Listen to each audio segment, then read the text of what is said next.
So first we had A Quiet Place where you can't talk, then we had Bird Box where you can't see, you're not supposed to look. Now we have Don't Move, where the main character is literally paralyzed throughout the film and has to get away from a serial killer who injected her with a paralytic agent. And this time, man, I really enjoyed this one. I wouldn't quite call it as horror as maybe A Quiet Place because there's aliens in that one, and Bird Box, there's also entities and creatures. Here, it's just a serial killer who is completely crazy, played by Finn Wittrock, who does a really good job, and then our main character played by Kelsey Asbille, who does a really good job in her role as well. Listen, this is a simple, quick little Netflix thriller. I think it's a lot simpler than Bird Box. Bird Box being super complicated, but this woman, she experiences memories from losing a child, and that's tied to it as well. But I want to start off with saying, yeah, Finn Wittrock and Kelsey do a really good job at this Netflix thriller, just getting you on the edge of your seat, guys. What this movie does super well is its pacing.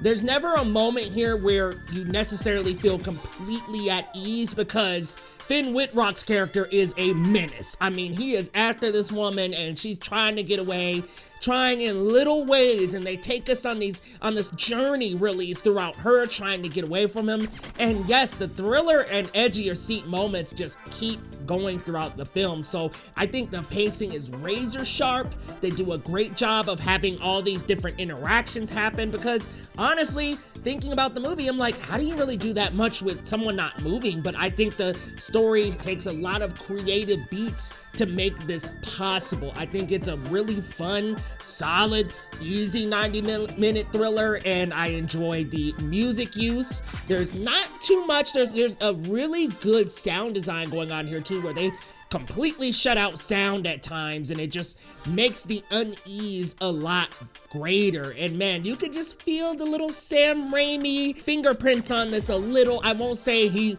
was necessary, he didn't direct it, he was a producer on it, but you could feel a couple of the Sam Raimi fingerprints on this. There's some creative technical work that really gives us some different perspective shots, and I really liked the camera work throughout this too. I had a really good time with this, guys. I mean, it had me wondering if this woman was going to survive. I was like, oh my gosh, like, Finn Wittrock's character was horrible. I mean, just a terrible person. There are also some twists that happen in the movie as well, which I didn't think in a movie like this you would have like this great twist, but there was a twist in there too that they threw in that really made me like, wow. That's all I can really say about that, but I really enjoyed this one, guys. I think technically, cinematography, the sound is really good. I really like the acting. Obviously, Kelsey did a really good job with the body acting. I mean, she didn't really speak too many lines because of the paralyzed role, excuse me, but for what it's worth, her body acting was awesome, and her facial expressions, she was really good in this. I thought,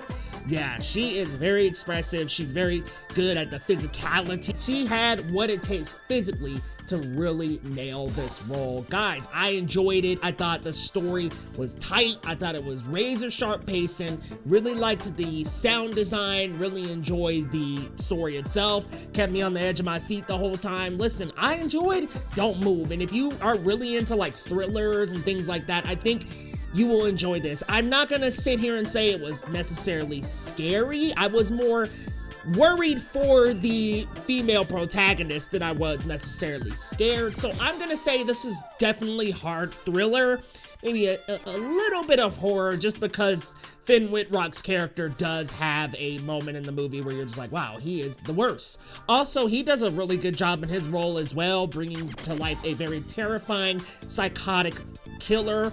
Not unlike anything we've seen before, but I mean, just does a good job of continuing to appear and appear and appear, and it's really well done. I like the pacing. I really liked both of them. I just think it's a really well done Netflix thriller. If you're into thrillers, I think this will be a good one for you, but let me know your thoughts down in the comments. Are you looking forward to Don't Move? I know people were saying the trailer is really well edited, and yeah, it didn't give too much away, but it's weird to say that quite a few happens in a movie where one person is paralyzed damn near the entire time, but the way that they play this out, very well done. Let me know your thoughts down in the comments, and if you're new to the channel, hit that subscribe button down below for your boy Leo Rydell, and we'll see you next time on Geekly Goods.